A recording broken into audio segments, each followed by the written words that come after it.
Paz de Cristo. Quando o apóstolo Paulo escreve aqui na carta aos Colossenses da nova natureza, quando ele começa falando no capítulo 3, por exemplo, que se nós verdadeiramente morremos com Cristo e a nossa vida está oculta em Deus, por causa da morte de Cristo, o sacrifício expiatório, e a partir do momento que nós somos introduzidos no corpo de Cristo, que é o eclesia do grego, que é a igreja, porque o termo em Cristo ocorre mais de 100 vezes no Novo Testamento. Uma nova vida. O que caracteriza verdadeiramente o cristão não são os bens materiais que ele vai conquistando, né? Como nós podemos notar em grande parte da igreja evangélica no Brasil, em que o ajuntamento é em torno do ser humano. E aí cada um, como o apóstolo Paulo fala lá em Efésios capítulo 4, no versículo 17, quando não há a exposição das Escrituras, mostrando verdadeiramente o que identifica o novo nascimento, o apóstolo Paulo fala lá no capítulo 4, versículo 17 de Efésios, que eles andam na vaidade dos seus próprios pensamentos. Cada um busca o seu próprio proveito, onde a Bíblia também caracteriza o novo nascimento das pessoas que foram imergidas, introduzidas no corpo de Cristo, que é a igreja, como pessoas que não se apegam mais àquilo que lhes é próprio, aquilo que eles pertencem, aquilo que eles possuem. Nós podemos ver isso lá em Atos capítulo 2, versículos 42 a 47, e Atos capítulo 4, versículos 32 a 37, onde vai mostrando claramente o que está lá em Atos 20 e 35, que melhor coisa é dar do que receber. O próprio Senhor, o apóstolo Paulo, identifica aqueles que são parecidos com Cristo, porque o objetivo do Evangelho é esse daqui, ó. E vos revestistes do novo homem que se refaz para o pleno conhecimento, segundo a imagem daquele que o criou. Colossenses 3,10. Esse é o objetivo do Evangelho, nos fazer parecidos com Cristo. Por isso que lá em 2 Coríntios, capítulo 5, versículos 14 a 17, mostra que o amor de Cristo nos constrange. E julgando nós isto, um morreu por todos, então logo todos morreram, que é o que Paulo fala aqui em Colossenses capítulo 2, versículos 12 a 14, que se verdadeiramente nós fomos sepultados com Cristo, à semelhança da morte de Cristo, nas águas batismais, e a cédula de dívida que nos era contrário, ou seja, a condenação por causa da corrupção do pecado foi cancelada em nossas vidas, e tendo cancelado o escrito de dívida que nos era contrário, por meio de suas ordenanças, ele removeu inteiramente e cravou na cruz, ou seja, Efésios 2,8, pela graça sois salvos.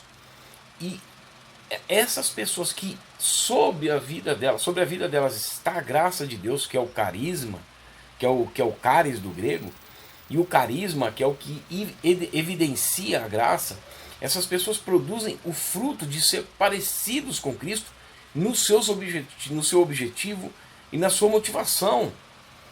O apóstolo Paulo fala em Romanos 8, 28, porque todas as coisas concorrem ou cooperam para o bem daqueles que amam a Deus, daqueles que são chamados segundo o seu propósito.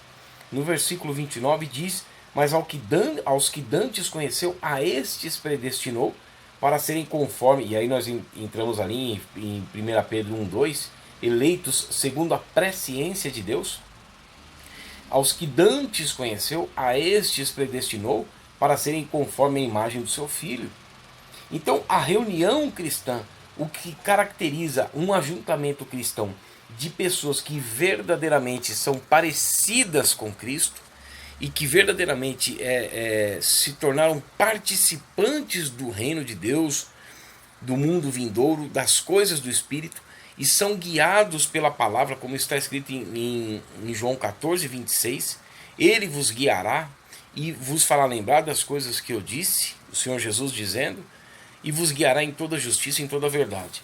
O apóstolo Paulo diz assim, como é o ajuntamento de pessoas. E aí você pode então prestar atenção se realmente no local onde você está participando é uma igreja de fato. Porque igreja é um lugar, ou na realidade, igreja é o ajuntamento de pessoas que creem na mensagem do Evangelho, mas que são guiadas de fato pela palavra. E o culto, como nós já temos falado há muito tempo, não é para o ser humano, mas o culto é para Deus. E o que caracteriza um local de culto cristão, bíblico de fato, é isso que o apóstolo Paulo diz. A partir do versículo 16 do capítulo 3 de Colossenses. Habite ricamente em vós a palavra de Cristo. Instruí-vos e aconselhai-vos mutuamente em toda a sabedoria, louvando a Deus com salmos e hinos e cânticos espirituais com gratidão em vosso coração. Então, veja que o próprio Salmo 119:54 mostra que os louvores e os hinos e os cânticos espirituais não tratam da vitória humana, mas tratam da soberania de Deus, da graça de Deus, dos atributos de Deus, e não do ser humano caído e corrompido, porque em nós não há nada que presta. O próprio Senhor disse isso, na carne não há nada que presta, mas do Senhor é que vem a salvação, e é a Ele que nós temos que dirigir a nossa adoração, os nossos cânticos, as nossas reuniões, para aprender a palavra de Deus, para saber como servir a esse Deus grandioso, maravilhoso, que nos salvou, nos remiu, e que, como o Senhor Jesus diz em João 5:24, o Senhor diz assim: todo aquele que crê em mim passou da morte para a vida, tem a vida eterna e não entra em juízo. Por isso que nós adoramos esse Deus. Amém? Deus abençoe a tua vida, em nome do Senhor Jesus.